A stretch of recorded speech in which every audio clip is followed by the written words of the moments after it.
Hey guys, good morning. Happy Tuesday. It's Daryl here. It is 9 a.m. here in Connecticut on the East Coast. A busy day for me. I got so much to do. I'm a little out of breath. I just replaced the taillight in my car and got back from a 10-mile bike ride, and I got more stuff to do. All right, but I wanted to talk to you guys about this. I wanted to talk about Trump being busted, going back on his own boycott. I want to talk about how boycotts are basically nonsense too. This is why I don't talk about them here. I don't call for them here because I really think they're nonsense. I think they're a bunch of rhetoric. I think a lot of it is talking the talk but not walking the walk. Donald Trump busted. Picture. I think the picture came out. I'll put it on my community page. Picture of Donald Trump and Stephen Miller. Now, this is the thing. This photo was taken by one of Stephen Miller or Donald Trump's people and put out and published by them with this object in it, this Coke bottle, hidden behind the phone. You can see the red label. You can see the shape of the bottle. It's a Coke bottle, kind of hidden behind. And don't tell me it's an old bottle. Donald Trump does not seem like the kind of guy that's going to have returnables laying all over his desk from a week ago or something. I'm not buying that. So yeah, I mean, we could see. I'm sure somebody's going to say, well, can you prove it was a Coke bottle? And it wasn't, like I said, it wasn't Photoshop, because this was Miller's or Trump's picture that was published. So unless they Photoshopped it in there, then that's not flying. Okay, so Donald Trump, do you think he's going to switch? You think he's going to stop drinking Coke? Come on, man, if you believe that, being the narcissistic, arrogant, I'll just stop right there, person that he is, there's no way he's gonna take anything away from himself. He could easily tell other people to do it, but is he gonna change anything in his life? There's no way he's going to stop drinking Coke. It's easy for him to tell everybody else to do it. And you know what? I'm not even going to say it's all him. Like me, this is why I don't say stuff like this. People are creatures of habit. When people say, I'm going to stop drinking, Dunkin' Donuts, or I'm going to stop drinking this soda or that soda, boycott. It's nonsense. A day later, and I know this from my attempts at recovery, because it's about changing a habit or an addiction. It's not easy. It's almost impossible, and you're gonna make all the reasons in the world the next day why. Well, I'll start it tomorrow. Other people are doing it. I'm doing my part by telling other people to do it. It's bull. Most people, they're not going to keep it up. And besides, for the fact, the financial aspect of it. Say you want to boycott Delta Airlines, right? So what are you going to do? You're going to pay an extra $15 each way to fly on United? You're sitting there and you're going to buy the tickets. Nobody's around. Nobody's going to know which airline. If you're nobody like me, nobody's going to know if you flew Delta or United, right? So are you going to, your conscience, are you going to go with your conscience and spend the extra $30 to fly on United just to teach the libs a lesson? No way. Don't even try to tell me you would. And it goes the same with any other product. If you buy Nikes, if Nikes are good for you, you like them, you're not going to stop buying them.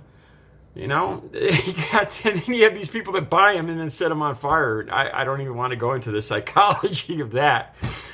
It does, it's bull. It's bull. But I'll tell you what does work. Like I said, anyway, I'm going to post that picture of Trump's Coke bottle on my community page, okay?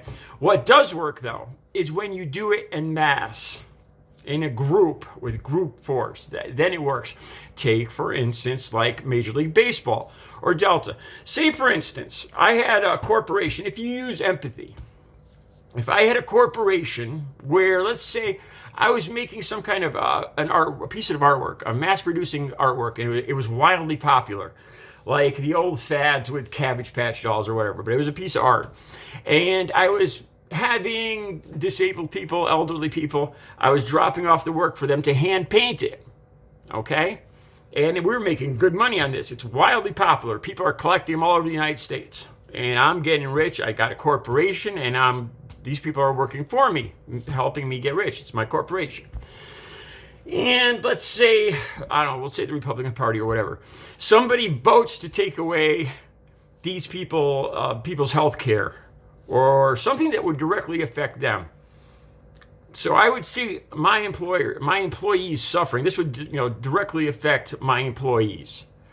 And coming up, there's a fair.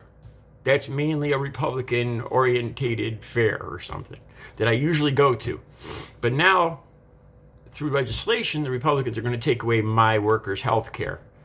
Don't you think I would owe it to my employees to do this? Why should I continue going to that fair and making money for myself, but for the state or the Republican Party that's taking something away from me and my employees? I would owe it to my employees. If something hurts my employees, I would owe it to them to do something about it. You know, and it's the same thing with Delta. I've flown in and out of Delta out of Atlanta a few times. I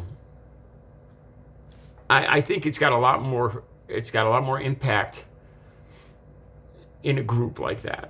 Of course it does. And I don't see anything wrong with the corporations doing that. I think they owe it to, it's almost like a union. You know, you're acting in the best interest. If somebody's hurting or taking something away from your employees, you're working as a group to not go along with it. At least not keep feeding into who's taking stuff away from you. It doesn't make any sense. And to some extent, the Republican Party does that themselves. When you have now you have this group of old, wealthy, mainly Caucasian politicians threatening to take away the tax breaks or whatever from Major League Baseball, to change the laws so it hurts Major League Baseball or hurts Delta.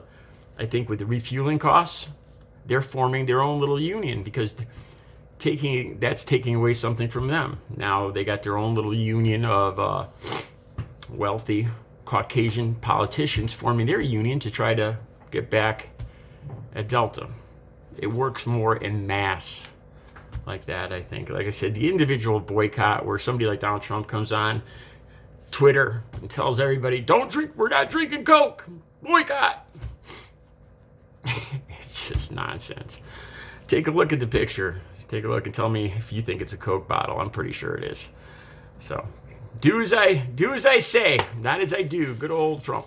All right, I'll be back later with another video. You guys have a great Tuesday.